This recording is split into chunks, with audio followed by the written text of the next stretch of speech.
വന്നിരിക്കുന്ന അല്ലെങ്കിൽ മീറ്റിംഗിൽ കൂടി വന്നിരിക്കുന്ന എല്ലാവർക്കും വേഗം വരുന്നവനായ യേശു ക്രിസ്തുവിന്റെ നിസ്തുല്യ നാമത്തെയും സ്നേഹവന്ദനത്തെയും നന്ദിയെയും അറിയിക്കുന്നു.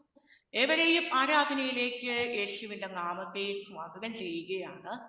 തികഞ്ഞ പ്രാർത്ഥനയോടെ ദൈവാശ്രയത്തോടെ നമുക്ക് ദൈവപാദപീഠത്തിലായിരിക്കാം. ഇന്ന് പകൽക്കാലം ഈ ആരാധനയിൽ സമ്മതിക്കുന്ന നിങ്ങളെ എല്ലാവരെയും കർത്താവിന്റെ ആത്മാവ് ധൈര്യപ്പെടുത്തുകയും വചനത്താൽ ആത്മാവിനാൽ നമ്മളെ നിറച്ച് ശക്തീകരിക്കുകയും ചെയ്യുമാറാകട്ടെ. ആമേൻ. കർത്താവ് വാക്ക് മാറാത്തവനാണ് എന്ന് വിശ്വസിക്കുന്ന എല്ലാവരും ചേർന്ന് ആമേൻ ഗാനങ്ങൾ പാടണം. കർത്താവ് സന്തോഷിക്കും. ഈ ആരാധനയിൽ ദൈവത്തിന്റെ മഹത്വം ഇറങ്ങി വരും. ആമേൻ. യേശു വാക്ക് മാറുകയില്ല. ആമേൻ. അവൻ വാക്ക് മാറാത്തവനാണ്. കൂടെയുണ്ട് എന്ന് അരുളി ചെയ്തവൻ അവിടുന്ന് വാക്ക് മാറുകയില്ല. ഒരു നാളും നമ്മളെ കൈവിടുകയില്ല. എല്ലാ വഴികളും ശത്രുവും നമ്മുടെ മുൻപിൽ ബന്ധിച്ച് മുദ്ര വെച്ച് അടച്ചാലും സ്വർഗത്തിന്റെ കവാടം നമുക്ക് വേണ്ടി തുറക്കും. സൈന്യം വരും നിശ്ചയം.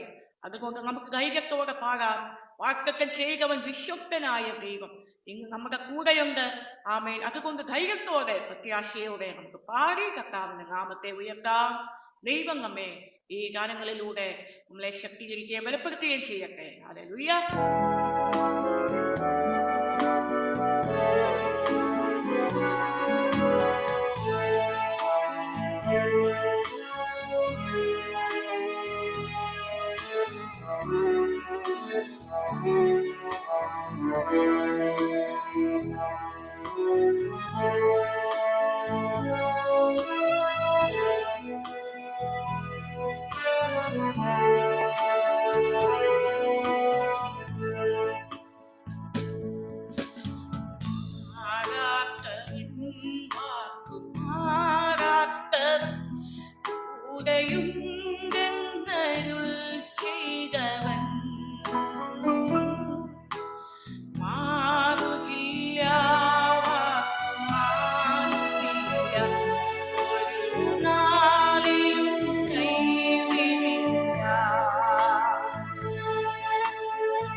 ജീവിതം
നന്ദിയോടെ ആരാധിക്കും.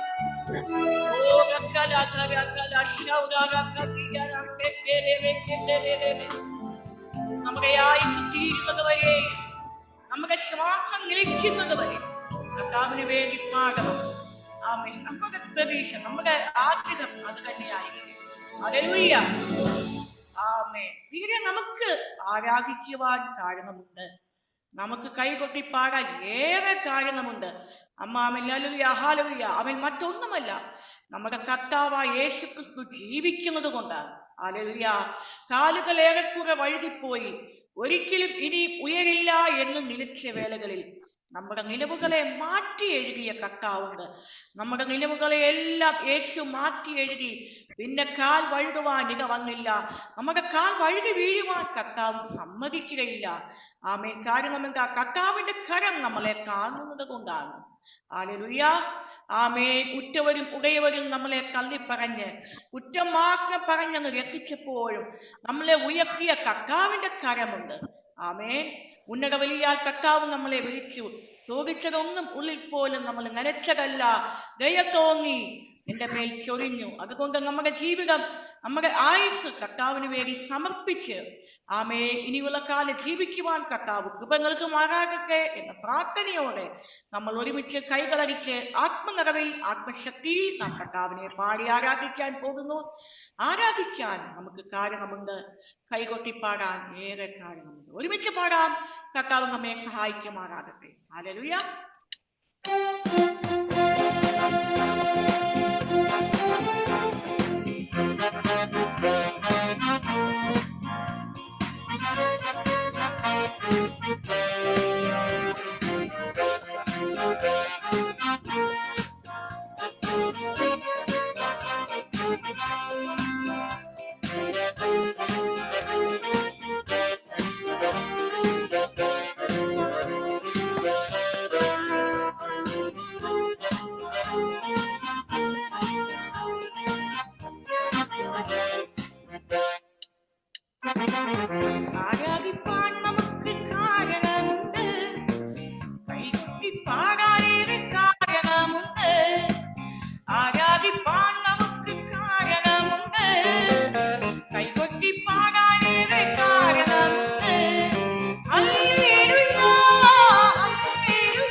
Hallelujah. കർത്താവേ നന്ദി നന്ദി നന്ദി കർത്താവേ. ഞങ്ങളെ നന്ദിയോടെ യേശുവേ നന്ദി. ഹല്ലേലൂയ. ഈ ജനത്തെ അങ്ങയുടെ നാമത്തിൽ അനുഗ്രഹിക്കുന്നു കർത്താവേ. പരിശുദ്ധാത്മാവ് ആഴമായി ഈ ജനത്തെ സ്പർശിക്കുകയും അനുഗ്രഹിക്കുകയും ചെയ്യുന്നതിനാൽ ഈ ജനത്തോടൊന്ന് മനസ്സിലുകയും ചെയ്യുന്നതിനാൽ സ്തോത്രം ചെയ്യുന്നു. എല്ലാ മഹത്വവും അങ്ങേക്ക് യേശു ക്രിസ്തുവിൻ നാമത്തിൽ തന്നെ ആമേൻ. ഇങ്ങനെ ഒരു അവസരം ഒരുക്കി തന്ന കർത്താവിന്റെ ദാസൻ ലോകത്തെ ഏറ്റവും വലിയ നിർഭാഗ്യമാണ് സത്യദൈവത്തെ അറിഞ്ഞിട്ട് പിന്മാറിപ്പോകുന്നു. ആ ഒരു ഗതികേട് നമുക്ക് ആർക്കും സംഭവിക്കുവാൻ പാടില്ല. അതിന്റെ കാര്യമില്ല. ഇതിന്റെ പ്രധാനപ്പെട്ട കാര്യം യേശുവിനെ മാതൃകയാക്കാത്തത്. ഒരു വിജയകരമായ ക്രിസ്തു ജീവിതത്തിന് എന്തു ചെയ്യണം? വേദപുസ്തകം എന്ന് പറഞ്ഞാൽ ഒരു വിശാലമായ ഒരു സമുദ്രമാണ്. എന്ത് ചെയ്താൽ യേശു യഥാർത്ഥമായ ഒരു വിജയകരമായ ജീവിതം നയിക്കുവാൻ കഴിയും? അതിന് ഉത്തരം ഇതാണ്: യേശുവിനെ മാതൃകയാക്കുക, യേശുവിനെ നോക്കുക. യേശുവിനെ നോക്കി പോകുകയാണെങ്കിൽ ഒരു കാലത്തും ഒരു പിന്മാറ്റം വരികയില്ല, ഒരു കാലത്തും കുറവ് വരികയില്ല. യേശു നമ്മെ താങ്ങി നിർത്തും. വിശ്വസിക്കുന്നവർക്കായി ദൈവത്തെ സ്തുതിക്കട്ടെ. യേശു 2 സ്കൂളുകൾ ഈ ലോകത്ത് നടത്തിക്കൊണ്ടുപോയി ഫലപ്രദമായിട്ട്. ഒന്ന് school of prayer, 2 school of faith. ഇത് അടുത്തേക്ക് ചെല്ലുന്നവർക്ക് മാത്രം ബോധ്യപ്പെടുത്തുന്ന കാര്യം. യേശുവിന്റെ അടുത്തേക്ക് അടുക്കുമെങ്കിൽ ഈ 2 സ്കൂളുകളെ കുറിച്ച് നല്ലൊരു ഒരു ഗ്രാഹ്യം നമുക്ക് ലഭിക്കാനിടയാണ്. നോക്കുക, 2 സ്കൂളുകൾ ഫലപ്രദമായി നടത്തിക്കൊണ്ടുപോയി. ഒന്ന് school of prayer, 2 school of faith. School of പ്രയറിൽ യേശു മാതൃക കാണിച്ചു. സ്കൂൾ ഓഫ് ഫെയ്ത്തിൽ യേശു വിശ്വാസം പഠിപ്പിച്ചു. ഇത് രണ്ടും ബോധ്യപ്പെട്ട അടുത്തു ചെന്ന ശിഷ്യന്മാർ ഒരു കാര്യം ആവശ്യപ്പെട്ടു. 2 സ്കൂളുകളിൽ, ഒന്ന് പ്രാർത്ഥിക്കാൻ പഠിപ്പിക്കണമേ, മറ്റൊന്ന് വിശ്വാസം വർദ്ധിപ്പിക്കണമേ. പ്രത്യേകിച്ച് ഓർക്കേണ്ട കാര്യം, 12 ശിഷ്യന്മാരിൽ ഒരുവനാണ് ആ കാഴ്ചപ്പാട് കിട്ടിയത്. ഞാൻ വിശ്വസിക്കുന്നു, ഇവിടെ പേര് പറയുന്നില്ല, അത് പത്രോസ് തന്നെയാണ്. പറയാണ്, യോഹന്നാന്റെ ശിഷ്യന്മാർ പ്രാർത്ഥിക്കാൻ പഠിപ്പിച്ചതുപോലെ ഞങ്ങളെയും പ്രാർത്ഥിക്കാൻ പഠിപ്പിക്കണം. പ്രാർത്ഥിക്കാൻ പഠിപ്പിക്കണം എന്ന താല്പര്യം വരാൻ കാര്യം എന്താണ്? പ്രാർത്ഥന യേശുവിൽ വരുത്തുന്ന മാറ്റങ്ങൾ, പ്രാർത്ഥനയാൽ സംഭവിക്കുന്ന കാര്യങ്ങളെ കുറിച്ച് ആ ശിഷ്യൻ ചിന്തിച്ചിരിക്കണം. രാത്രി മുഴുവൻ പ്രാർത്ഥിക്കുന്ന യേശു, അല്ലെങ്കിൽ രാത്രിയിൽ പ്രാർത്ഥിക്കുന്ന യേശു പകൽ അത്ഭുതങ്ങളും അടയാളങ്ങളും ചെയ്യുന്നു. അസാധാരണ നിലവാരങ്ങളിൽ എതിരായുള്ള സമൂഹത്തിൽ അത്ഭുതകരമായി പ്രവർത്തിക്കുന്നു. അതുകൊണ്ട് പ്രാർത്ഥനയ്ക്ക് വലിയ ശക്തി ഉണ്ടെന്ന് ആ ശിഷ്യൻ ഗ്രഹിക്കുവാനിടയായി. അതുകൊണ്ട് അവൻ പറഞ്ഞു, ഞങ്ങളെ, ഒരാളെ അല്ല, എന്നെ മാത്രമല്ല, ഞങ്ങളെ എല്ലാവരെയും പ്രാർത്ഥിക്കാൻ പഠിപ്പിക്കണമേ. ഒരു യേശു പ്രാർത്ഥിക്കുമ്പോൾ ഇത്രയും അത്ഭുതം സംഭവിക്കുന്നുവെങ്കിൽ ഞങ്ങൾ 12 പേരും പ്രാർത്ഥിക്കാൻ തുടങ്ങിയാൽ എത്രമാത്രം അത്ഭുതം ഇവിടെ സംഭവിക്കും? ആ നിലവാരങ്ങൾ അവൻ പറഞ്ഞു, പ്രാർത്ഥിക്കാൻ പഠിപ്പിക്കണമേ. ഒരു കാര്യം ഓർപ്പിക്കട്ടെ എന്റെ സഹോദരങ്ങളെ, പ്രാർത്ഥിക്കാൻ പഠിക്കുന്നതാണ് ഏറ്റവും വലിയ പഠിത്തം. സത്യസഭ പ്രാർത്ഥിക്കാൻ പഠിപ്പിക്കുന്ന സഭയാണ്. ഞാൻ എന്റെ വിശ്വാസത്തിന്റെ കൃപയാൽ പ്രാർത്ഥിക്കാൻ പഠിപ്പിക്കാറുണ്ട്. 28 വിധം പ്രാർത്ഥനകൾ ചൊല്ലിക്കൊടുത്തു. 28ഉം വചനാടിസ്ഥാനമുള്ള പ്രാർത്ഥനകളാണ്. എല്ലാം ആവർത്തിക്കാൻ സമയക്കുറവുണ്ട്, എങ്കിലും കുറെ കാര്യങ്ങളൊക്കെ ഒന്ന് പറയാം. കൃപയാൽ നീതീകരിക്കണമേ, അത് പ്രാർത്ഥനയാണ്.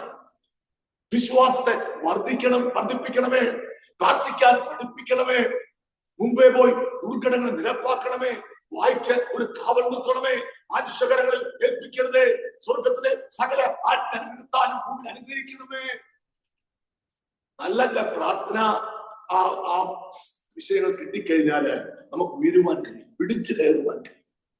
വീണ്ടും ഞാൻ പ്രാർത്ഥിക്കാറുണ്ട്, അതിമഹത്തായ പ്രതിഫലം എനിക്ക് വേണം, അതിമഹത്തായ അന്ത്യസ്ഥിതി വേണം, അതിമഹത്തായ നഗരം വേണം, അതിമഹത്തായ വാഗ്ദത്തങ്ങൾ വേണം, അതിമഹത്തായ ദൈവകൃപ വേണം, അതിമഹത്തായ പരിവാരങ്ങൾ വേണം, അതിമഹത്തായ ആലയം വേണം. ഇതെല്ലാം വചനാടിസ്ഥാനമുള്ള പ്രാർത്ഥനകളാണ്. അത് പ്രാർത്ഥിക്കണം. ഞാൻ പറഞ്ഞത് ചില ഉദാഹരണങ്ങളാണ്. വീണ്ടും പ്രാർത്ഥിക്കണം. സ്വർഗത്തിലെ സ്ഥിരമായ വചനം എനിക്ക് വേണം. സ്വർഗം ഭൂമിയിലാക്കണം. പ്രാർത്ഥിച്ച് സ്വർഗം ഭൂമിയിലാക്കണം. ഒരു യഥാർത്ഥ വിശ്വാസിക്ക് ഇരട്ട സ്വർഗമാണ് ദൈവം പ്രദാനം ചെയ്യുന്നത്. ഇരട്ട സ്വർഗം, ഇരട്ട സ്വർഗം. ദൈവത്തിൽ വിശ്വാസമില്ലാതെ സമുദായത്തിന് പിന്നാലെ പോകുന്ന വ്യക്തികൾക്ക് ദൈവം കൊടുക്കുന്നത് ഇരട്ടി നരകമാണ്.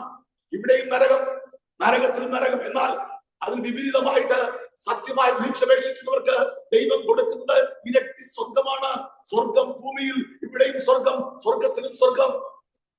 ആ നിലവാരങ്ങളിൽ പ്രാർത്ഥിക്കണം, ബലാത്കാരം ചെയ്യണം. സ്വർഗരാജ്യം ബലാത്കാരികൾ ബലാത്കാരം ചെയ്യുന്നു.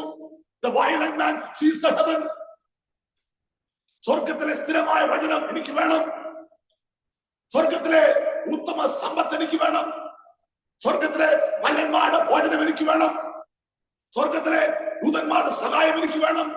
സ്വർഗത്തിലെ അധിക സന്തോഷം എനിക്ക് വേണം. സ്വർഗത്തിലെ സകല അനുഗ്രഹങ്ങളും ഭൂമിയിൽ എനിക്ക് അനുഭവിക്കണം. പ്രാർത്ഥനാ വിഷയങ്ങൾ ശക്തമാകട്ടെ, പ്രാർത്ഥന ശക്തമാകട്ടെ. അവിടെയാണ് ദൈവത്തിന്റെ കരങ്ങൾ നിനക്ക് വേണ്ടി ചലിപ്പിക്കപ്പെടുന്നത്. വേണ്ടി ഞാൻ പ്രാർത്ഥിക്കാറുണ്ട്. പുതിയ ചില കാര്യങ്ങൾ, പുതിയ ഭവനം വേണം, പുതിയ ധാന്യം വേണം, പുതിയ വാഹനം വേണം. വചനാടിസ്ഥാനമുള്ള കാര്യങ്ങളാകട്ടോ. ചിലപ്പോൾ വാഹനത്തിന്റെ വണ്ടി എന്നായിരിക്കും, അല്ലെങ്കിൽ വേറൊരു പേരായിരിക്കും എഴുതിയിരിക്കുന്നത്.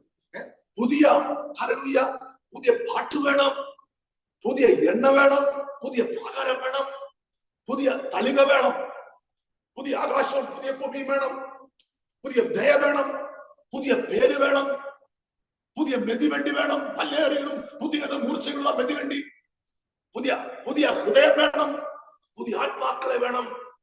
28 കാര്യങ്ങൾ ഞാൻ മല്ല് പിടിച്ച് പ്രാർത്ഥിക്കാറുണ്ട്. എനിക്കറിയാം ഇതെല്ലാം അതിൻ്റെതായ നിലവാരങ്ങളിൽ ലഭ്യമാകുന്നു. ഞാൻ പറയുന്നത് വചനാടിസ്ഥാനമുള്ള കാര്യം. പ്രാർത്ഥന ശക്തമാകണം. അവിടെയാണ് ഒരു വിശ്വാസി വിജയിക്കുന്നത്. പ്രാർത്ഥന ശക്തമാകണമെങ്കിൽ യേശുവിൽ ഒരു വിശ്വാസം ശക്തമാണ്.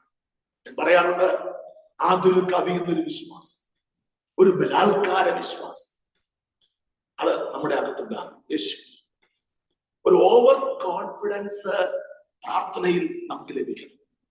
ഞാൻ പ്രകാരം പറയാറുണ്ട്, അണ്ടർ കോൺഫിഡൻസ് പാടില്ല, ഓവർ കോൺഫിഡൻസ് പാടില്ല, പല കാര്യങ്ങളും. പക്ഷേ ഈ വിശ്വാസത്തിന്റെ കാര്യത്തിൽ പ്രാർത്ഥനയിൽ ഒരു ഓവർ കോൺഫിഡൻസ് നമുക്ക് വേണം.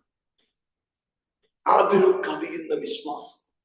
എന്റെ ദൈവത്തിന് കഴിയും, എന്റെ ദൈവത്തിന് കഴിയും. അല്പസമയം കൊണ്ട് വിശ്വാസത്തിന്റെ ഒരളവ് ദൈവത്തിന്റെ പരിശുദ്ധാത്മാവ് നിങ്ങളുടെ അകത്തേക്ക് വിതയ്ക്കുകയാണ്. ഒരളവ് കിട്ടിയിട്ടുണ്ട്, അത് വർദ്ധിപ്പിക്കുകയാണ്. വിശ്വസിക്കുന്നവർക്കായി ദൈവത്തെ വിശ്വാസം കിട്ടിയാൽ നീ വ്യത്യസ്ത. വിശ്വാസം നിന്റെ അകത്ത് നിറഞ്ഞാൽ നീ ഒരു അസാധാരണ, uncommon, surprising, exceptional and supernatural. വിശ്വസിക്കുന്നവർക്കായി ദൈവത്തെ സ്തുതിക്കട്ടെ. വീണ്ടും ശിഷ്യന്മാർ യേശുവിനെ ശ്രദ്ധിച്ചു. യേശു വിശ്വാസം പഠിപ്പിക്കുന്നു. അവർ പറഞ്ഞു, ഞങ്ങളുടെ വിശ്വാസത്തെ വർദ്ധിപ്പിക്കണമേ. നല്ല ആഗ്രഹം. വിശ്വാസം വർദ്ധിച്ചാൽ ദൈവത്തിന്റെ കരങ്ങൾ ചലിപ്പിച്ചു കിട്ടി. വിശ്വസിക്കുന്നവർക്കായി ദൈവത്തെ ഒരു ആതുര കവിയുന്ന വിശ്വാസം, ഒരു ബലാത്കാര വിശ്വാസം നിങ്ങളുടെ അകത്ത് പറയട്ടെ. എന്റെ പദം എന്താണ്? എന്റെ ദൈവത്തിന് കഴിയും, എന്റെ ദൈവത്തിന് കഴിയും. ഏത് വിഷയത്തിലും അത്ഭുതകരമായി പ്രവർത്തിപ്പാൻ എന്റെ ദൈവത്തിന് കഴിയും. അസാധ്യങ്ങളെ സാധ്യമാക്കുവാൻ എന്റെ ദൈവത്തിന് കഴിയും. കെട്ടുകളെ അഴിക്കുവാൻ എന്റെ ദൈവത്തിന് കഴിയും. മുഖം ഒടിക്കുവാൻ എന്റെ ദൈവത്തിന് കഴിയും. അധികം പ്രയാസമുള്ളത് തീർക്കുവാൻ എന്റെ ദൈവത്തിന് കഴിയും.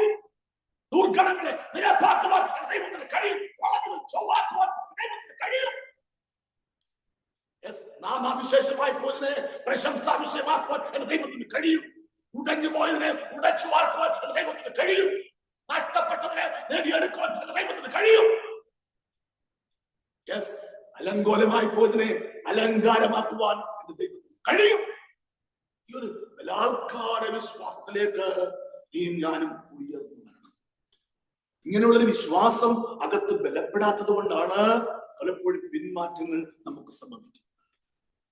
പ്രാർത്ഥനയിൽ ഓവർ കോൺഫിഡൻസ്, അത് വിശ്വാസത്താൽ ലഭിക്കുന്ന ഒരു കാര്യമാണ്.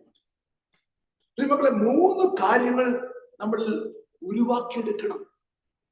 3 നിലവാരങ്ങളിൽ. ഒന്ന്, നമ്മുടെ ചുറ്റുപാടും വിശ്വാസത്തിന്റെ ഒരു അന്തരീക്ഷം നാം സൃഷ്ടിക്കണം.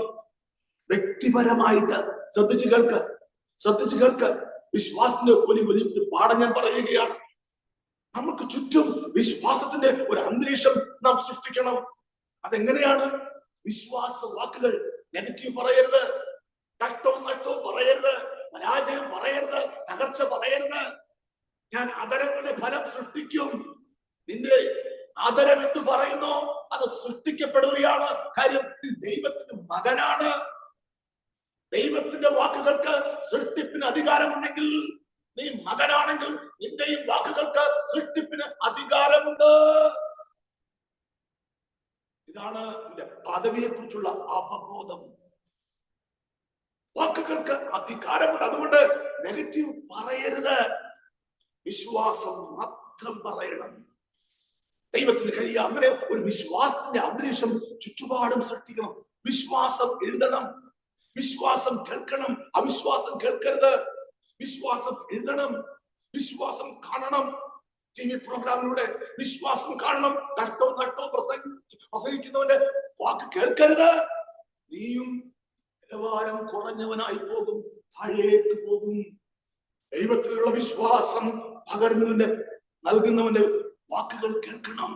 അങ്ങനെയുള്ള TV പ്രോഗ്രാമുകൾ കാണണം. വിശ്വാസ മനുഷ്യരെ ശ്രദ്ധിക്കണം. ദൈവം നടത്തിയ വിധങ്ങൾ അത് കേട്ട് ചുറ്റുപാടും വിശ്വാസത്തിന്റെ ഒരു അന്തരീക്ഷം നീ ഉണ്ടാക്കിയെടുക്കണം. അതിനുപരിയായിട്ട് വിശ്വാസത്തിന്റെ ഒരു വൊക്കാബുലറി, പദസഞ്ചയം നിനക്കുണ്ടാകണം. ശ്രദ്ധിച്ചു കേൾക്ക്. വിശ്വാസത്തിന്റെ ഒരു പദസഞ്ചയം ബൈബിളിൽ നോക്കി വിശ്വാസ വാക്കുകൾ പഠിക്കണം, വാക്യങ്ങൾ പഠിക്കണം. ധാരാളമായി, സമൃദ്ധിയായി, ചോദിക്കുന്നതിലും നിലയ്ക്കുന്നതിലും ആത്യന്തപരമായി അളവ് കൂടാതെ. ഒരു കണ്ണ് കണ്ടിട്ടില്ല, ഒരു ചെവി കേട്ട് ഒരു മനുഷ്യനെയും ഹൃദയത്തിൽ തോന്നിയിട്ടില്ല, അമർത്തി കുലുക്കി കവിയുന്നൊരളവ്. ഇങ്ങനെയുള്ള വിശ്വാസത്തിന്റെ വൊക്കാബുലറി ബൈബിളിലുണ്ട്. അത് കണ്ടെത്തി, അത് പഠിക്കണം, അത് കൂടെ പറയണം. അതാണ് പദസഞ്ചയം, വിശ്വാസത്തിന്റെ പദസഞ്ചയം. Vocabulary of faith.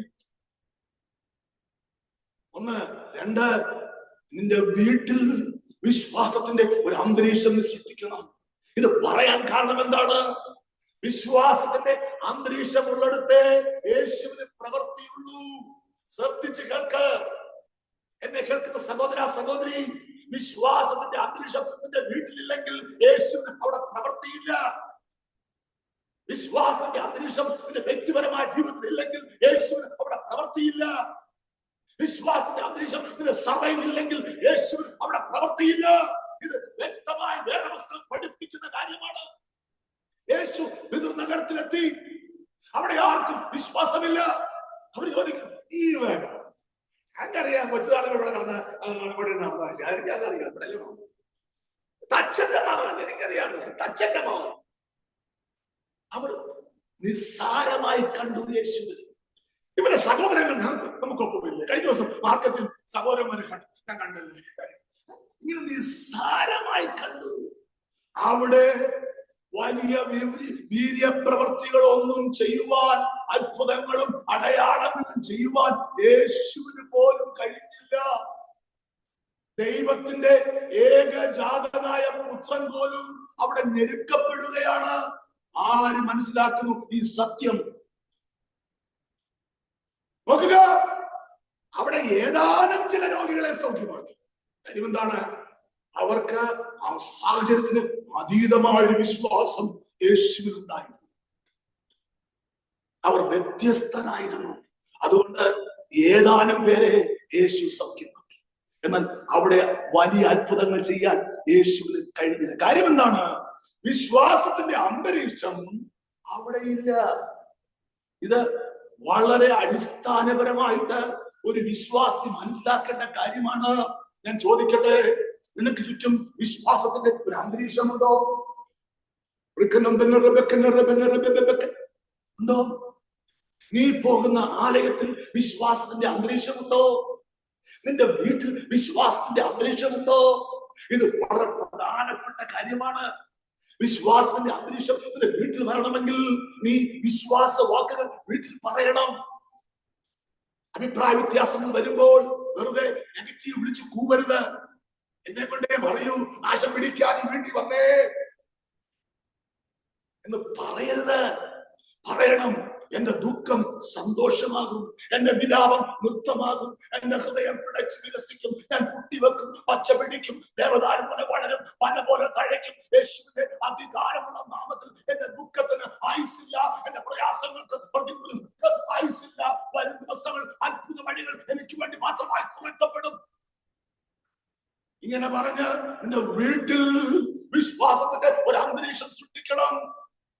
നെഗറ്റീവ് ആരെങ്കിലും പറഞ്ഞാൽ അത് ശാസിക്കുവാൻ അവിടുത്തെ ഗ്രഹനാഥൻ തയ്യാറാകണം. എല്ലാവരും തമ്മിൽ നെഗറ്റീവ് കണ്ടുപിടിച്ച് പറയരുത്. വീട്ടിനകത്ത് നെഗറ്റീവ് പാടില്ല, അത് പൈശാചികമാണ് എന്ന് പറഞ്ഞ് ഭവനത്തെ വിശ്വാസത്തിന്റെ അന്തരീക്ഷത്തിൽ കൊണ്ടുപോകുവാൻ നീ തയ്യാറാകണം. നല്ല വിശ്വാസ വാക്കുകൾ, ബൈബിൾ വാക്യങ്ങൾ എഴുതി വെക്കണം. വളരെ പ്രധാനപ്പെട്ട കാര്യമാണ്. യേശുവിൻ രക്തം ജയമെന്ന് എഴുതി വെക്കണം. എന്താ യേശുവിൻ രക്തം ജയമെന്ന വാക്കിന്റെ അർത്ഥം? പല പെന്തക്കോസ്തുകാർക്കും ദുഃഖത്തോടെ പറയട്ടെ, അർത്ഥം അറിയത്തില്ല. ഒന്ന് ചിന്തിക്കുക നിങ്ങൾ, യേശുവിൻ രക്തം ജയം എന്ന വാക്കിന്റെ യഥാർത്ഥ അർത്ഥം എന്താണ്? ഞാൻ പറയാം, യഥാർത്ഥ അർത്ഥം, പിശാചേ നിനക്കെന്റെ മേൽ അവകാശമില്ല. ഇതാണ് യേശുവിൻ രക്തം ജയം എന്ന വാക്കിന്റെ അർത്ഥം. എന്നെ ഒരുവൻ, വിലയുള്ള ദൈവം സ്വന്തം രക്തം കൊടുത്ത് നിന്റെ കയ്യിൽ നിന്ന് വിലയ്ക്ക് വാങ്ങി. രണ്ട് കാരണം കൊണ്ട് അവൻ എനിക്ക് വീണ്ടെടുപ്പുകാരനാണ്. ദൈവമാണ് കാര്യം. ഒന്ന്, അവനെന്നെ സൃഷ്ടിച്ചത് കൊണ്ട്. രണ്ട്, അവനെന്നെ വില കൊടുത്തു വീണ്ടെടുത്തത് കൊണ്ട്. അതുകൊണ്ട് ഞാൻ ദൈവത്തിൻ്റെത്. പിശാചേ നിനക്ക് ഞാനുമായി ഒരു കാര്യവുമില്ല. എന്നെ വിലയ്ക്ക് വാങ്ങിയിരിക്കുന്നു. ഞാൻ വിലയ്ക്ക് വാങ്ങപ്പെട്ടത് കൊണ്ട് യേശുവിന് സ്വന്തമാണ്. ഇനി ഒരു അവകാശമാവും പിശാചേ നിനക്ക് പറയാനില്ല. എന്റെ ശരീരത്തോട്, ശരീരവുമായി ബന്ധപ്പെട്ട് ഒരു അവകാശവാദവും നിനക്ക് പറയാനില്ല. എന്റെ ഭാവിയുമായി ബന്ധപ്പെട്ട്, എന്റെ ശുശ്രൂഷയുമായി ബന്ധപ്പെട്ട്, എന്റെ കുടുംബവുമായി ബന്ധപ്പെട്ട് ഒന്നും നിനക്ക് പറയാൻ ഞാനും നീയുമായിട്ട് ഒരു കാര്യവുമില്ല. യേശുവിൻ രക്തം ജയം. പിശാചേ നിനക്ക് എന്റെ മേൽ അവകാശമില്ല. ഇത് എഴുതി വെക്കണം നെറ്റിമേൽ, വീടിന്റെ ഉത്തരത്തിൽ, അല്ല കട്ടളപ്പടിയിൽ, എവിടൊക്കെ എഴുതി വെക്കാൻ വെക്കുമ്പോ എഴുതി വെക്കാൻ വലിയ ദൈവം പ്രവർത്തിപ്പിക്കും. ഇതൊക്കെ വലിയ കാഴ്ചപ്പാടിന്റെ കാര്യങ്ങളാണ്. ലജ്ജിക്കരുത്. അവരുടെ കാര്യം എന്താണ്? അനുഗ്രഹം വേണം, എല്ലാ ആനുകൂല്യവും വേണം. ദൈവത്തെ ഉയർത്താനൊക്കെ ഒരു വാക്യം പോലും വീട്ടിൽ വെക്കരുത്. നാണക്കേട് മക്കളെ, അത് നാണക്കേടല്ല, ഇതിന്റെ അനുഗ്രഹമാണ്. ഒരു ക്ലോക്ക് നല്ല ബാറ്ററി ഇട്ട് ഒരിടത്ത് വെച്ചാൽ അതിങ്ങനെ ക്ലിക്ക് ക്ലിക്ക് ക്ലിക്ക് എന്ന് പറഞ്ഞ് വർക്ക് ചെയ്തോണ്ട് വരും. അതുപോലെ ദൈവത്തിന്റെ വചനം, ആ സത്യവചനം, വിശ്വാസ വചനം, നിന്റെ അതിൻ്റെതായ വിശ്വാസത്തോടുകൂടെ ബാറ്ററി ഇട്ട് അവിടെ വെച്ച് നോക്ക്, അതിങ്ങനെ വർക്ക് ചെയ്തുകൊണ്ടേയിരിക്കും. നിന്റെ കുടുംബത്തിൽ, തലമുറയും, നിന്റെ ശുശ്രൂഷയും, ഭാവിയും അതിങ്ങനെ വർക്കായിക്കൊണ്ടേയിരിക്കും. അവിടെ എന്ത് നടക്കുമെന്ന് അത് വിഷയമല്ല. ഹല്ലേലൂയ. ഏത് രാജ്യത്താണെന്ന് അത് വിഷയമല്ല. വചനത്തിന്റെ ക്രിയ അത് വെളിപ്പെടുത്തിക്കൊണ്ടേയിരിക്കും. വിശ്വസിക്കുന്നവർക്കാൽ. അതിലുപരി നീ പോകുന്ന ആലയത്തിൽ വിശ്വാസത്തിന്റെ അന്തരീക്ഷം ഉണ്ടാകും.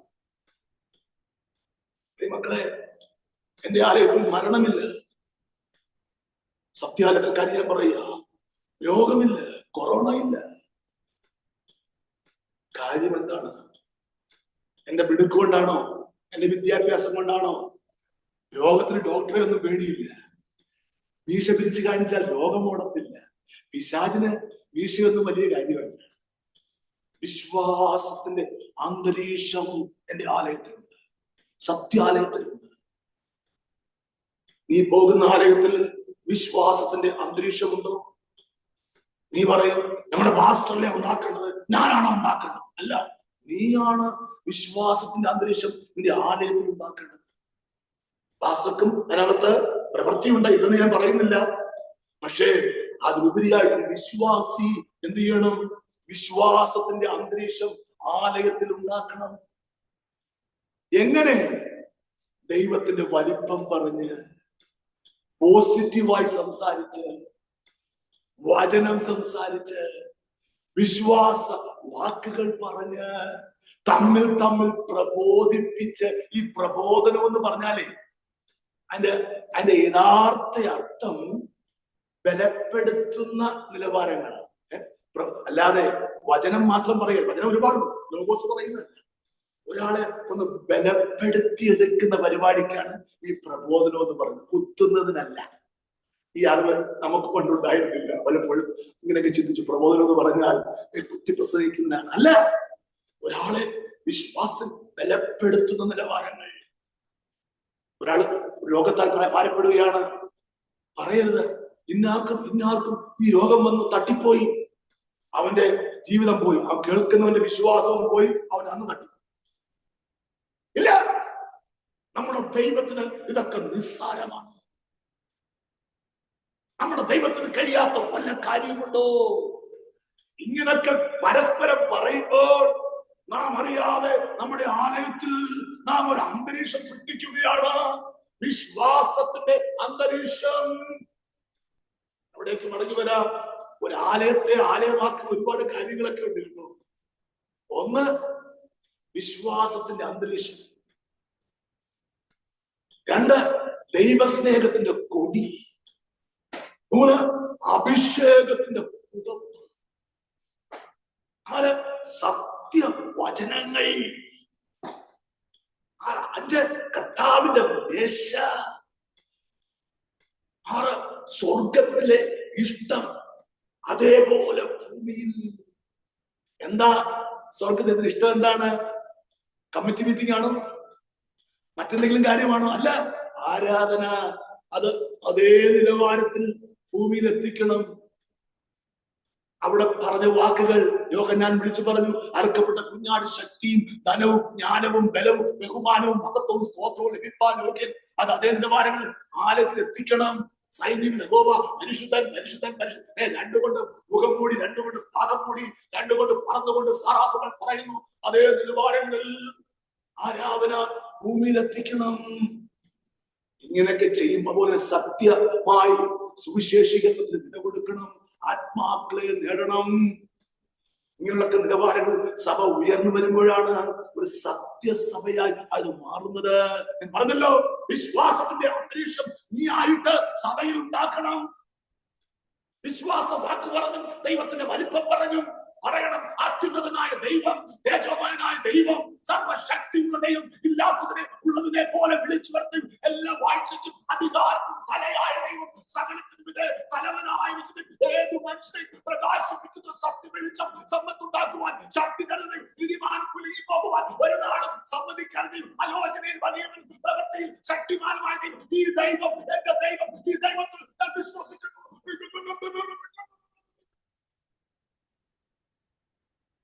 ദൈവത്തിന്റെ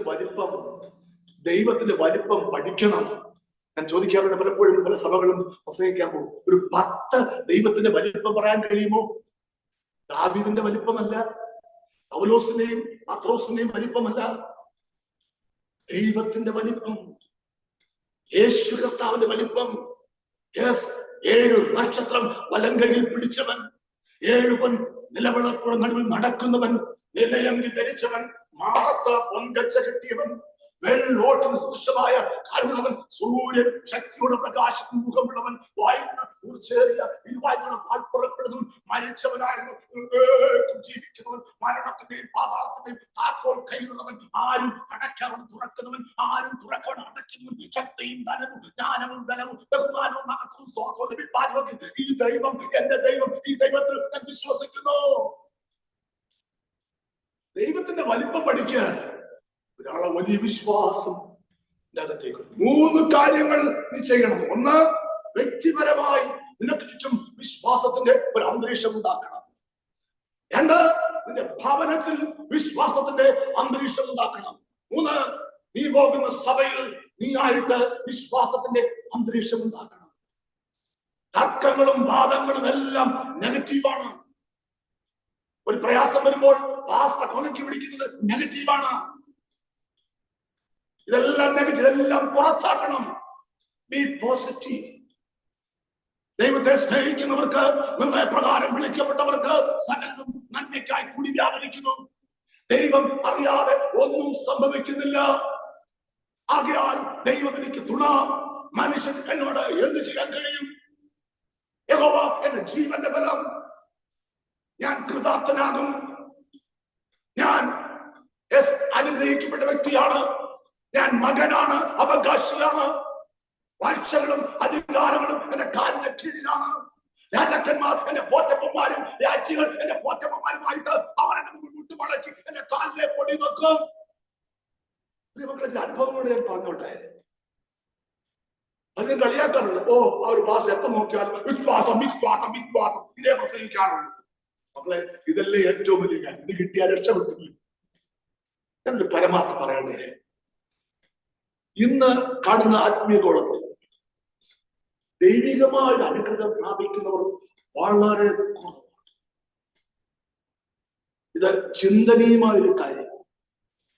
അവസരം ഉണ്ടായിട്ടും അതിനെ വില കൊടുക്കാതെ സമാന്തരമായി പോകുന്നവരാണ് മിക്ക വിശ്വാസികൾ. പേരിൽ മാത്രം വിശ്വാസം. സമാന്തരമായി ഒരു ആനുകൂല്യം, ഒരു മുഖസ്തുതി, ഒരു പേര്, ഒരു പെരുമ, ഒരു പദവി, ഇങ്ങനെ സമാന്തരമായി പോകുന്ന നിലപാട്. ദൈവത്തിന്റെ കരങ്ങളെ ചലിപ്പിച്ച് ഒരു അനുഗ്രഹം പ്രാപിച്ചെടുക്കുന്നില്ല. മനുഷ്യന് മഹത്വം പോകുന്ന അനുഗ്രഹമൊന്നും ദൈവം കൊടുക്കുന്നതല്ല. ദൈവം ഏകനായി മഹാത്ഭുതങ്ങളെ ചെയ്യുന്നവനാണ്. മഹത്വം അവൻ ഒരു വിഗ്രഹത്തിനും വിട്ടുകൊടുക്കത്തില്ല. നോക്കുക, അബ്രഹാമിന്റെ ഉയർച്ച. അബ്രഹാമിനെ സഹായിപ്പാൻ ആരുമില്ല. ഒരു പരദേശിയായി പാർക്കുമ്പോഴും അവൻ ഓരോ ദിവസവും ഉയർന്ന് ഉയർന്നു വരികയാണ്. കാര്യം എന്താണ്? അവനെ സഹായിക്കുന്ന ഒരു സ്വർഗ്ഗ ഡിപ്പാർട്ട്മെന്റ് ഉണ്ട്. ദൈവം പറഞ്ഞു, ഞാൻ നിന്റെ അതിമഹത്തായ പ്രതിഫലം. ഞാനെ, നീ ചുറ്റുപാടിലേക്ക് നോക്കണ്ട, നീ മനുഷ്യരിലേക്ക് നോക്കണ്ട, ബന്ധുമിത്രാളൊന്നും നിന്റെ അടുത്തില്ല. പക്ഷെ ഞാൻ നിന്റെ അടുത്തുണ്ട്. ഞാൻ നിന്റെ അതിമഹത്തായ പ്രതിഫലമാണ്. ഞാൻ സ്വർഗത്തിന്റെ കിളിവാതിലുകൾ നിനക്ക് വേണ്ടി തുറക്കും. നീ വർദ്ധിച്ച് വർദ്ധിച്ച് മഹാസമ്പന്നനായി തീരും. പ്രിയമക്കളെ, ഞാൻ പറഞ്ഞ വളരെ ഇമ്പോർട്ടന്റ് ആയ കാര്യമാണ്. 3 കാര്യങ്ങളിൽ വിശ്വാസത്തിന്റെ അന്തരീക്ഷം നാം സൃഷ്ടിക്കണം. 1, വ്യക്തിപരമായ ജീവിതത്തിൽ നമുക്ക് ചുറ്റും. 2, നമ്മൾ പാർക്കുന്ന വീട്ടിൽ. 3, നമ്മൾ പോകുന്ന സഭയിൽ. ഇങ്ങനെ വിശ്വാസത്തിന്റെ അന്തരീക്ഷം സൃഷ്ടിച്ചാൽ അവിടെയാണ് യേശുവിന്റെ പ്രവൃത്തി. അവിടെയാണ് അത്ഭുതങ്ങളും അടയാളങ്ങളും നീ ചെയ്യുന്നത്. ഞാൻ എപ്പോഴും പറയുന്നൊരു കാര്യമുണ്ട്. ഓരോ രാത്രിയിലും ഞാൻ പ്രാർത്ഥിക്കുന്നു. നന്ദി പറയാൻ എത്രയെത്ര കാര്യങ്ങളാണ് ദൈവം ചെയ്ത കാര്യം. മരണത്തെ വഴിമാറ്റിയത്, അനർത്ഥങ്ങളെ വഴിമാറ്റിയത്, അജയ്യമായി നിർത്തിയത്, അകത്തെ മനുഷ്യനെ ബലപ്പെടുത്തിയത്, മറ്റുള്ളവർക്ക് ഒരു അനുഗ്രഹമാക്കി മാറ്റിയത്. എത്ര നന്ദി പറഞ്ഞാൽ മതിയാകും. കാര്യം എന്താണ്?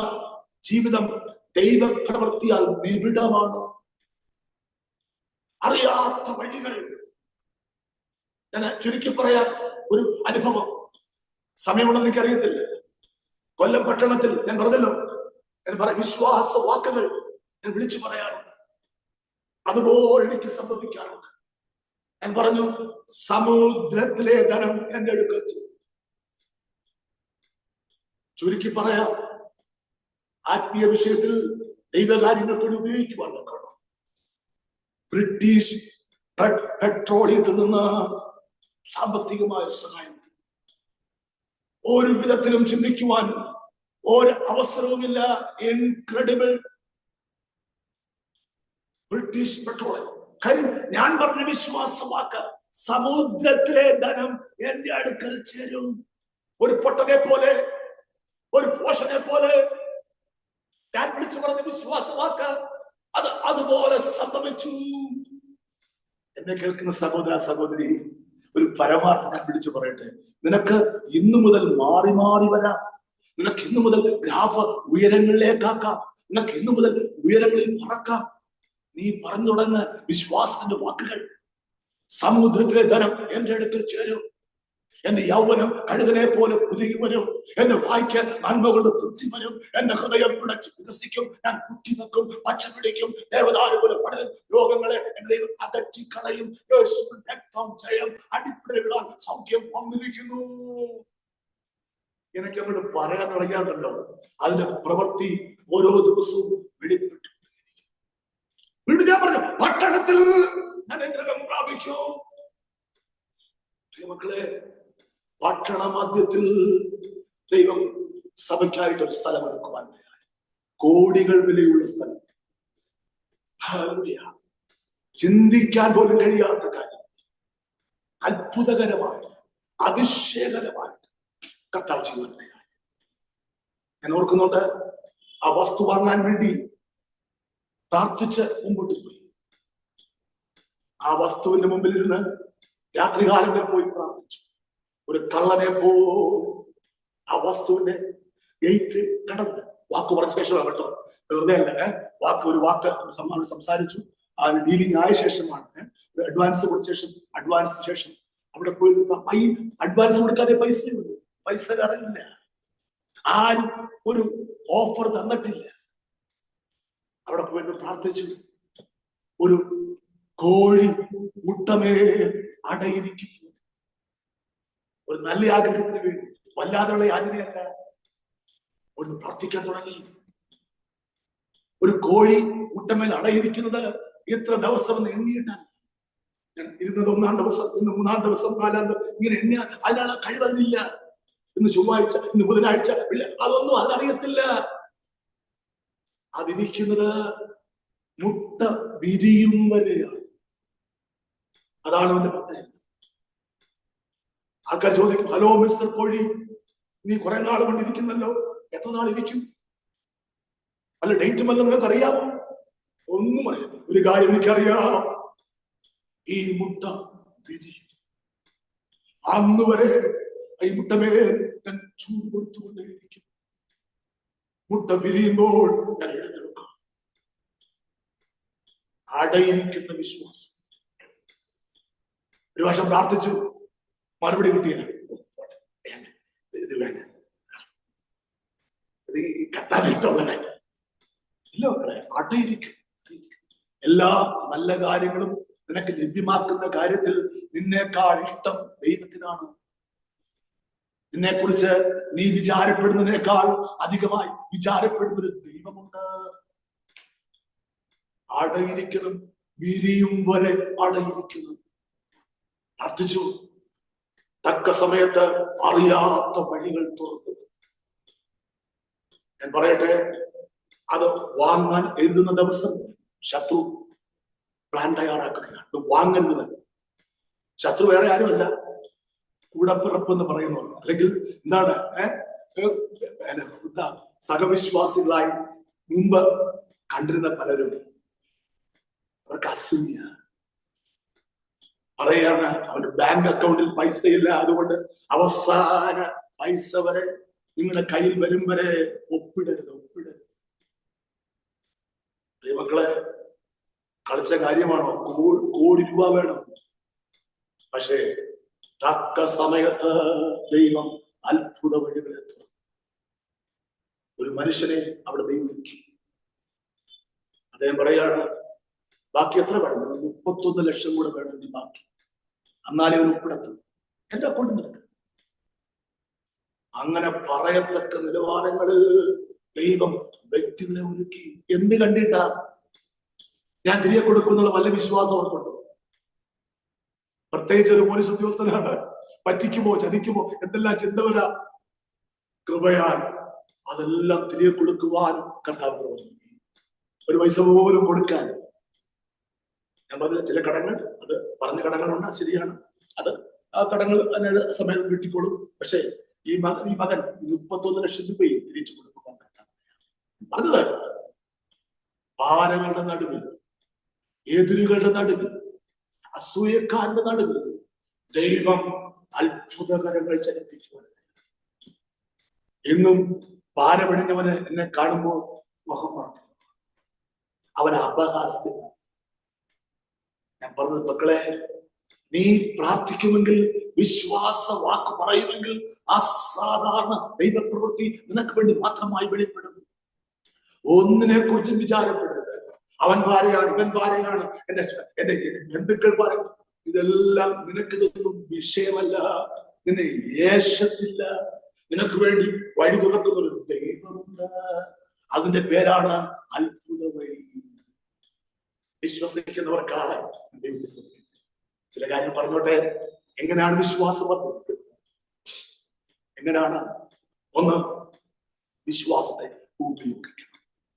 നിന്റെ വിശ്വാസത്തെ നീ ഉപയോഗിക്കണം. നിനക്ക് ഒരു കടുകുമണിയോളം വിശ്വാസമായി അതിന് നീ ഉപയോഗിക്കും. അത് ഉപയോഗിച്ച് ഇല്ലാത്തതിനെ ഉള്ളതിനെ പോലും വിളിച്ചു വരുത്തണം. യെസ്, തെക്കോട്ടും വടക്കോട്ടും കിഴക്കോട്ടും പടിഞ്ഞാറോട്ടും നടക്കണം. തലപൊക്കി നോക്കി കണ്ണുകൊണ്ട് അടയാളമിടണം. ഭാവിയെ വിശ്വാസ കണ്ണാൽ കണ്ടുകൊണ്ട് സ്തോത്രം ചെയ്യണം. വിശ്വാസത്തിന്റെ പ്രവൃത്തികളിലേക്ക് ഉയർന്നു വരണം. ദൈവത്തിന് മഹത്വം കൊടുക്കണം. ആരാധിച്ച് ദൈവത്തിന് മഹത്വം കൊടുക്കണം. ലഭിച്ചു എന്ന വിശ്വാസത്തോടു കൂടെ കൈകെട്ട് നിൽക്കരുത്. എനിക്കൊന്നും കിട്ടിയില്ല, കൈകെട്ട് നിൽക്കുക ആരാധിക്കുന്നത്. ദൈവം അപ്പോഴും അവന് വേണ്ടി പ്രവർത്തിച്ചുകൊണ്ടിരിക്കുക. അത് മനസ്സിലാക്കാതെ ആരാധന കൈകെട്ടി നിൽക്കുക അല്ല, വിശ്വാസത്തോടെ ദൈവത്തിന് അഡ്വാൻസ് ആയിട്ട് മഹത്വം കൊടുക്കണം. ഇങ്ങനെയൊക്കെ വിശ്വാസത്തിന്റെ പ്രവർത്തികൾ ചെയ്യുമെങ്കിൽ, വിശ്വാസത്തെ നീ ഉപയോഗിക്കുമെങ്കിൽ നിന്റെ വിശ്വാസം വർദ്ധിക്കും. മക്കളെ, ഒരു കാര്യം വിളിച്ചു പറയട്ടെ. പിശാചിന് ഒരു പ്രവൃത്തിയും എന്റെ മേലില്ല, എന്റെ സഭയിലില്ല. കാര്യം എന്താണ്? പിശാചുമായിട്ട് യാതൊരു കാര്യവും എനിക്ക് പിശാചിനിക്ക് നിസ്സാരം. അവന്റെ കാലിന്റെ കീഴിലാണ്. പാമ്പുകളെയും തേളുകളെയും ശത്രുവിന്റെ സകലബലത്തെയും ചവിട്ടുവാൻ എനിക്ക് അധികാരമുണ്ട്. പിശാച് എന്നെ വണങ്ങി നിൽക്കും. കാര്യം എന്താണ്? എന്റെ പദവി കൊണ്ടല്ല, എന്റെ മുഖവെളുപ്പ് കൊണ്ടല്ല, എന്റെ മസിൽ പവർ കൊണ്ടല്ല. എന്നിൽ വ്യാപരിക്കുന്ന വിശ്വാസത്തിന്റെ ശക്തി, പവർ ഓഫ് ഫെയ്ത്ത്, അത് പിശാചിനെ അട്ടിപ്പറിക്കും. വിശ്വസിക്കുന്നവർക്കായി വീണ്ടും വിശ്വാസം വർദ്ധിക്കണമെങ്കിൽ വിശ്വാസം വീണ്ടും വീണ്ടും ഉപയോഗിക്കണം. ലൂക്കോസ് 17-ാം അധ്യായം 5 മുതലുള്ള വാക്യങ്ങളില് അത് എഴുതിയിട്ടുണ്ട്. ലൂക്കോസ് 15-ാം അധ്യായം 5 മുതലുള്ള വാക്യങ്ങളിൽ അത് കാണാൻ സാധിക്കും. അപ്പോസ്തലന്മാർ അവിടെ പറയുന്ന ഒരു വാക്കുണ്ട്, കർത്താവേ ഞങ്ങളുടെ വിശ്വാസം വർദ്ധിപ്പിക്കണമേ. നോക്കുക, അവിടെ താല്പര്യം ഞങ്ങളുടെ വിശ്വാസം വർദ്ധിപ്പിക്കണം.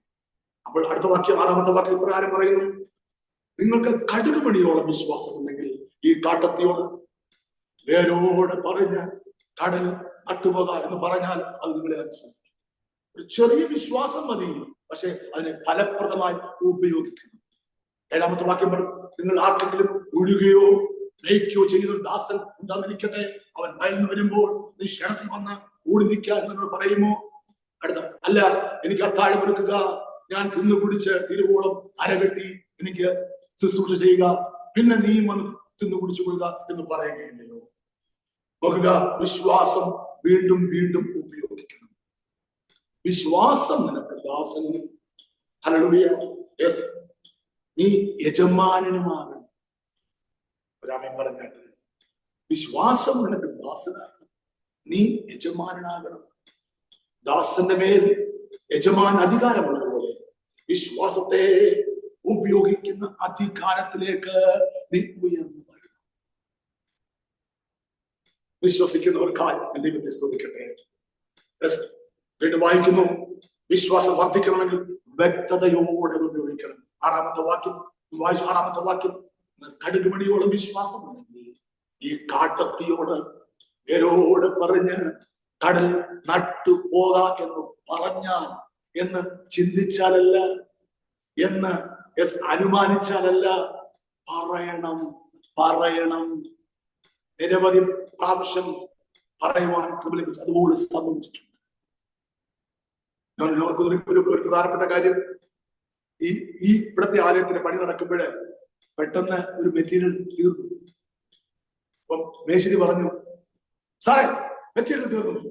പേരെന്തും പറഞ്ഞു, ത്ലാൻ എന്നൊരു സാധനം. ത്ലാൻ എന്ന് പറഞ്ഞാല് വാർപ്പിന് വെക്കുന്ന സാധനം. ത്ലാൻ തീർന്നു വെച്ചു. ഞങ്ങൾ പോട്ടെ, ഞാൻ പറഞ്ഞല്ലോ വെയിറ്റ്. ഞാൻ അങ്ങോട്ട് മാറി എന്ന് പറഞ്ഞു, ത്ലാന് വരിക. അപ്പോൾ മേശിരി വാവക്ക് തിരിച്ചു. ഇയാൾക്ക് വട്ടാ, ത്ലാൻ മറന്നു വരുമോ? ത്ലാൻ അല്പം കഴിഞ്ഞപ്പോൾ അവിടെ എത്തി. ഞാൻ പറഞ്ഞത് വിശ്വാസത്തിന്റെ ഭാഷയാണ്. ഒരാളെപ്പോഴും പറയുന്നുണ്ട്, ഒരു മേശിരി, സാറ് കളിയാക്കിയതല്ല നമ്മളെ, സാറ് വിളിച്ചാ വരൂടാ. ഒരു മനുഷ്യൻ പറയുകയാണ്. ഹല്ലേലൂയ. നോക്കുക, വിശ്വാസത്തെ ഉപയോഗിച്ചു ഫലപ്രദമായി. കാട്ടത്തിയോട് പറയണം, പ്രതികൂലത്തോട് പറയണം. ചിന്തിച്ചാ പോരാ, അനുമാനിച്ചാ പോരാ, ഭാവന കണ്ടാൽ പോരാ, പറയണം. നീ വേരോടെ നീങ്ങി കടലിൽ ചാടി നട്ടുപോക. കടഭാരമേ, നീ വേരോടെ നീങ്ങി കടലിൽ ചാടി നട്ടുപോക. തടസ്സങ്ങളെ, നീ വേരോടെ നീങ്ങി കടലിൽ ചാടി നട്ടുപോക. പറയണമെങ്കിൽ നിന്റെ വിശ്വാസത്തെ നീ ഉപയോഗിക്കണം വ്യക്തതയോടെ. നോക്കുക, വേറെ ഭാഗത്ത് പറയുന്നുണ്ട്, ഹൃദയത്തിൽ സംശയിക്കാതെ. എനിക്ക് തോന്നുന്നു മർക്കോസ് 11-ാം അധ്യായമാണെന്ന് തോന്നുന്നു. വീട്ടിൽ വായിച്ചു നോക്കിയാൽ, ഹൃദയത്തിൽ സംശയിക്കാതെ. ആദ്യത്തെ കാര്യം, ദൈവത്തിൽ വിശ്വാസമുള്ളവരാണ്. Have faith in God. 2, ഹൃദയത്തിൽ സംശയിക്കരുത്. അങ്ങനെ സംശയിക്കാതിരിക്കണമെങ്കിൽ ദൈവത്തിന്റെ വലിപ്പവും വിശ്വാസ വാക്കുകളും നിന്റെ ഹൃദയത്തിനകത്ത് കയറണം.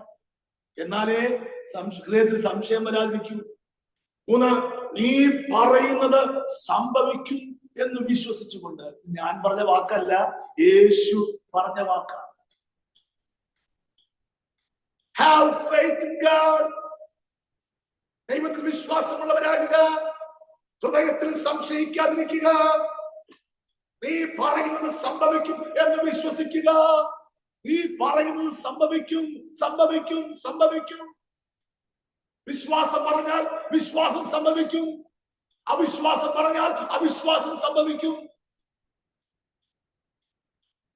പറയണം ജീവനില്ലാത്തതിനോട്. ഹല്ലേലൂയ. ലോകപ്രകാരം കാട്ടത്തിക്ക് ജീവനില്ല. മനുഷ്യനെ പോലെ സംസാരിക്കുവാൻ നടക്കാനൊന്നും കഴിവില്ല. നടന്നുപോയി ചാടാനൊന്നും കഴിയും. പക്ഷേ അതിനോടും വിശ്വാസത്തോടെ സംസാരിക്കണം. നീ വേരോടെ നീ എങ്ങനെ പോകണമെന്ന് പറയണം. നീ പകുതി പോയാൽ പോരാ, മുക്കാല് പോയാൽ പോരാ, വേരോട്. ഇനി നിന്റെ ഒരു സ്വാധീനവും ഇവിടെ നടക്കരുത്. ഇനി നിന്റെ ഒരു സ്വാധീനവും ഒരു പരിപാടി നടക്കാൻ കടലിൽ ചാടി നട്ടുപോക. വേറെ ഭാഗത്ത് പറയുന്നുണ്ട്, കടലിൽ എങ്ങനെ പോകണം? ഇഴഞ്ഞു പോയാൽ പോരാ, നടന്നു പോയാൽ പോരാ, ചാടിപ്പോ. ഒറ്റ ചാട്ടത്തിന് നീ കടലിൽ അടി പോകണം. എവിടെ പോകണം? വ്യക്തത വേണം. എവിടെ പോകണം? പ്രതികൂലം എവിടെ പോകണം? കറങ്ങിയാ മതിയോ? ഇല്ല, അത് കടലിന്റെ ആഴത്തിലേക്ക് പോകണം. പെസഫിക്കിന്റെ ആഴം ഇതുവരെ ആരും കണ്ടുപിടിച്ചിട്ടില്ല. അതുപോലെ കടലിന്റെ ആഴങ്ങള് ഇനി ഒരിക്കലും അത് പൊങ്ങി വരരുത്.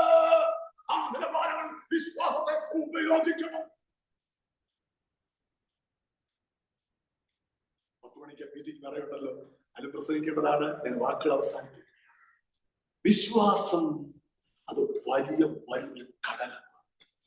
വിശ്വാസം കൂടാതെ ദൈവത്തെ പ്രസാദിപ്പിക്കുവാൻ ആർക്കും കഴിയും. എബ്രായർ 1:6 ദൈവത്തിന്റെ അടുക്കൽ വരുന്നത് ദൈവമുണ്ട്, എന്നെ അന്വേഷിക്കുന്നവർക്ക് പ്രതിഫലം കൊടുക്കുന്നുവെന്നും വിശ്വസിക്കണം. എന്താണ് വലിയ വിശ്വാസം? യേശുവിന്റെ ഒരു വാക്കിന് പോലും വൻ കാര്യങ്ങൾ ചെയ്യുവാൻ കഴിയും എന്ന വിശ്വാസമാണ് വലിയ വിശ്വാസം. എന്താണ് ദൈവത്തിന്റെ കരങ്ങളെ വേഗത്തിലാക്കുന്ന വിശ്വാസം? ദൈവത്തിന് കഴിയും എന്ന വിശ്വാസം. All things are possible for God.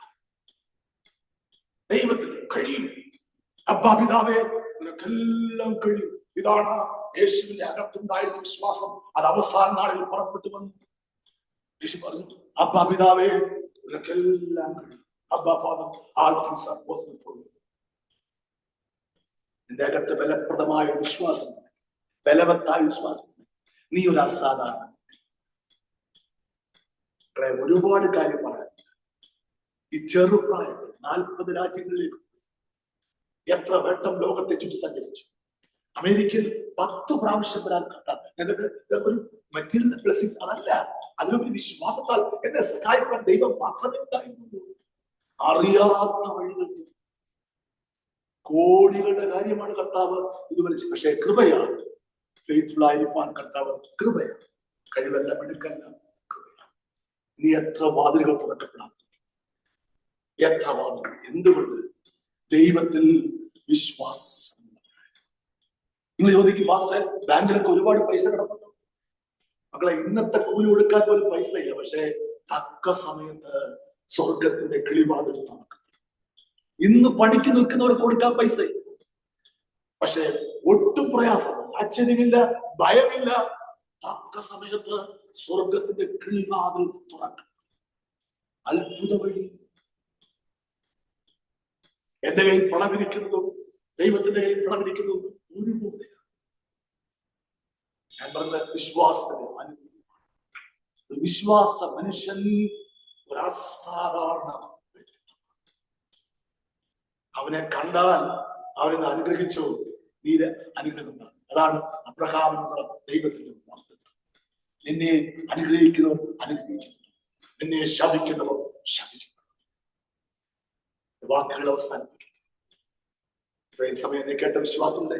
വിശ്വാസം വർദ്ധിച്ചു എന്ന് ഞാൻ വിശ്വസിക്കുക. അത് എന്റെ പ്രവൃത്തിയല്ല, യേശു. ഇപ്രകാരം എനിക്ക് അവസരം തന്ന ദേവദാസൻ പി.എസ്. മാത്യു, അതുപോലെ മറ്റേ ദേവദാസന്മാരെ എല്ലാവർക്കും ഇവിടെ ഈ മിനിസ്ട്രി നന്ദി പറയുന്നു. നിങ്ങളെ ഓർത്ത് പ്രാർത്ഥിക്കുക. ഞങ്ങളുടെ ആലയത്തിന്റെ പണികൾ നടക്കുന്നു. കർത്താവ് ഫലപ്രദമായി ചെയ്യട്ടെ. നിങ്ങൾ പ്രാർത്ഥിച്ചാൽ മതി. പ്രാർത്ഥനയാണ് ഏറ്റവും വലിയ അനുഗ്രഹം. ദൈവം അനുഗ്രഹിക്കട്ടെ എല്ലാവരെയും. എനിക്കറിയാം ഒരുപാട് പേരുണ്ട്. ആ ഇൻട്രൊഡക്ഷൻ പറഞ്ഞ സഹോദരി എനിക്ക് നന്നായിട്ട് അറിയാം. എനിക്ക് തോന്നുന്നു ബാങ്കിലെ അമ്മയുടെ മോളാണെന്ന് തോന്നുന്നു. എനിക്ക് മോഹൻ കണ്ടിട്ട് തീർച്ചയായും ഓക്കെ നന്നായിട്ട് എനിക്കറിയാം. അതുപോലെ പി.എസ്. മാത്യുവായിട്ടുള്ള ബന്ധം 40 വർഷം മുമ്പുള്ള ബന്ധമാണ്. എന്നെ ഓർക്കുന്നു, എനിക്കറിയാം. ഞങ്ങൾ ഒരുമിച്ച് യാത്ര പണ്ട് ചെയ്തിട്ടുണ്ട്. 40 വർഷങ്ങൾ മുമ്പുള്ള ബന്ധം.